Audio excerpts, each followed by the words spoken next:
Thomas Moore, here's a good question. Can an IR make a cheap guitar sound better? So can we use the process we mentioned earlier with the Yamaha silent guitar in order to make my $200 guitar sound like a $2,000 guitar? Yeah, actually you can, and with some constraints on how you do it. So if you use a solid body like the Yamaha silent guitar, whether you call that a cheap guitar or not, that's up to you to decide, but let's call it a simple guitar, and an undersaddle pickup, that undersaddle pickup won't have much personality in it because that guitar doesn't have any personality. So if you do it properly, you can create a wave map on a really nice guitar and transport it to the Yamaha silent guitar and make it sound rich and expensive. So yes, you can. What you can't do as easily is if you have, like say, a $200 guitar that doesn't sound very well with an undersaddle pickup, and then you make a wave map on a nice guitar, it won't all translate to the cheaper guitar because there will be some personality in that pickup signal that will be interfering with the wave map. It will help, but it won't get you there. So I guess the short answer is yeah, a little, but you have to temper your expectations about that. It's easy enough to try. Right. It's easier with the silent guitar because it has no personality, so you can give it one. But with a regular acoustic guitar, it's already got some personality there, which may cause those conflicts. Exactly. Well said, Aaron. Exactly Okay. right. I am listening. Yep. Yeah, I noticed. I just had a thought. Martin, if I wanted to get really modern, could make a version of the silent guitar and put these maps in there of OM28, HD28, right? Jumbo, that they could make a Martin that when you plug it in has those sounds of a mic'd Martin with all the different guitars they make in one box. They could do that if they wanted to. Yeah. Yes, they can. And are they doing that with you? No, I'm just...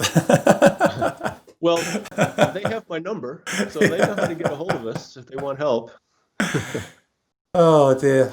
These are the kind of things I want. I'm a big fan of the Fender Acoustasonic. Simply, I mean, I love the guitar, but I just love when people give the acoustic guitar world some love. I mean, the Variax Acoustic was a great invention. You could even change the tunings of the guitar, and it got discontinued. I mean, again, way ahead of its time. I get very frustrated when these great ideas get phased out, before they've even got a chance to become anything. And I'd love to see someone like Martin do something like that and also add the option to tune each individual string as well for dadgad and stuff like that. Imagine that. It could be phenomenal, right? Really great tool.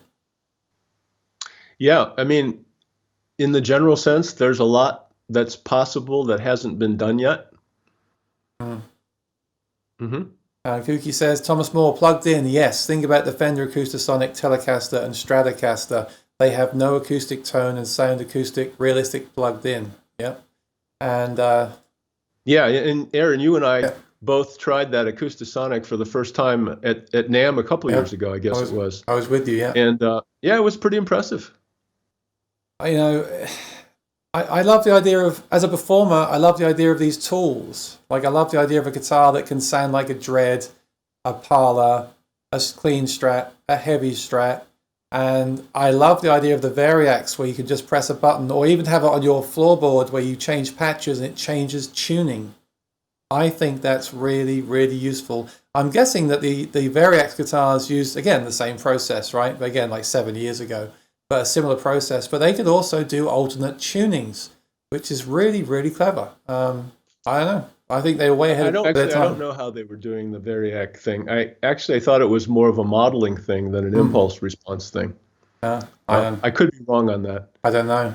But and on the Acoustic Sonic, that guitar actually does have an acoustic response. It's not just a piece of plywood. It sounds. It has a sound. Yeah. It's thin, but they made the sound hole, the thickness of that rim, much thicker than just the thickness of the top. That rim is over an inch thick, I think, and that actually lowers the Helmholtz resonance point, so it sounds more like a full-bodied guitar than it would normally if it just had a regular hole in it. Okay. Yeah, they've done a few tricks on that guitar. They did a live stream the other day and said that there's more to come. So I'm interested to see where they take it.